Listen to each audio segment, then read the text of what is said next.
আসসালামু আলাইকুম রহমতুল্লাহি ওবারাকাতুহু। আমি একজন ভোলাবাসী। ভোলা বরিশাল সেতু নিয়ে আমাদের অনেক দাবি ছিল। এটা আমাদের নাগরিক অধিকার, ভৌগোলিক অধিকার থাকা সত্ত্বেও বিলম্বে সেতু প্রস্তাবনা আমাদের জন্য দুঃখজনক হলেও আজকে একটা কথা বলি। ভোলা দ্বীপ জেলা ভোলা মানুষের এই ঢাকা শহরে আসার জন্য অন্যতম বাহন ব্যবস্থা হচ্ছে নৌ পরিবহন ব্যবস্থা, বিশেষ করে লঞ্চ। তো আমরা যারা ঢাকায় আসি লঞ্চে, আমরা কখনো বকেয়া ভাড়া দিয়ে আসি না। যেমন ঢাকা শহর আসলাম, লঞ্চ ভাড়াটাও একই রাখলাম, এমন কখনো হয় না বা সিস্টেমও নাই।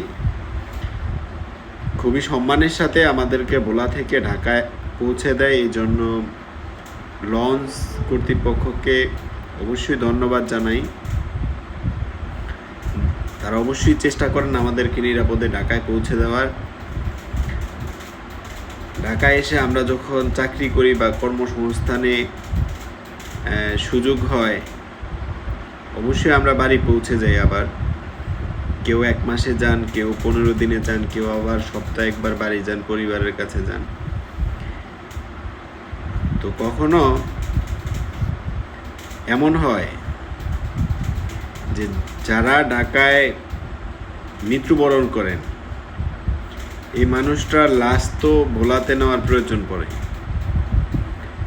ভোলাতে যখন এই লাশটা নেওয়ার প্রয়োজন পড়ে, খুব কম সংখ্যক মানুষ আছেন যারা 25 থেকে 30 হাজার টাকা বা 20 হাজার টাকা অ্যাম্বুলেন্স ভাড়া করে বাই রোডে বরিশাল ফেরি, বরিশাল থেকে ভোলা যে ফেরি আসছে, এই ব্যবস্থার মাধ্যমে তার প্রিয়জনের লাশটা বা মরদেহটা ভোলায় পৌঁছান বা নিয়ে যান সঙ্গে করে।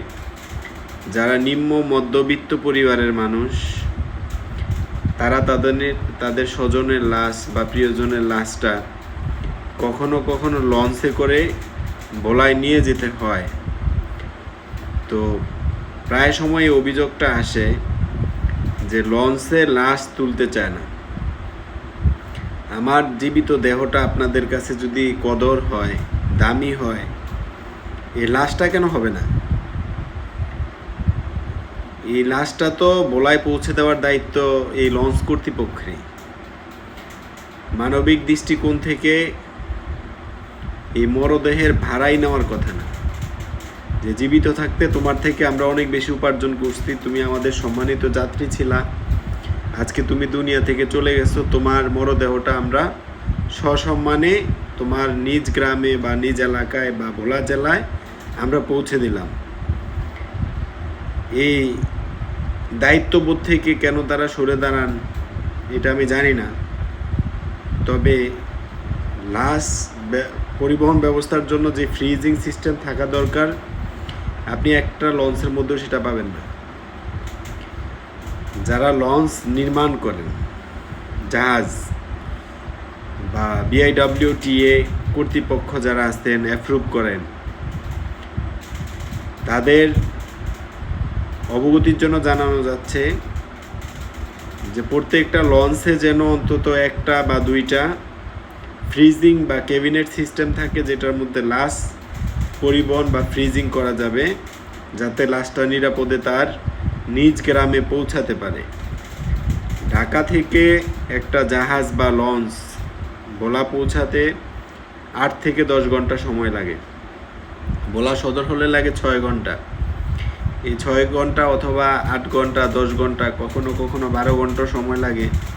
এই সময়টা যেন লাশটা সেফ থাকে, নিরাপদ থাকে, এই ব্যবস্থা বা এই উদ্যোগটা অবিলম্বে তাদের গ্রহণ করতে হবে। এটা আমাদের অধিকার। এই অধিকার বাস্তবায়ন করা এটা কর্তৃপক্ষের দায়িত্ব। আর আমার বিষয়টা যদি পজিটিভ মনে হয়, সমর্থন করতে পারেন। যদি পজিটিভ মনে না হয়, সমালোচনা করতে পারেন। এটা নিয়ে আমার কোনো অভিযোগ নাই, অভিপ্রায় নাই। ধন্যবাদ।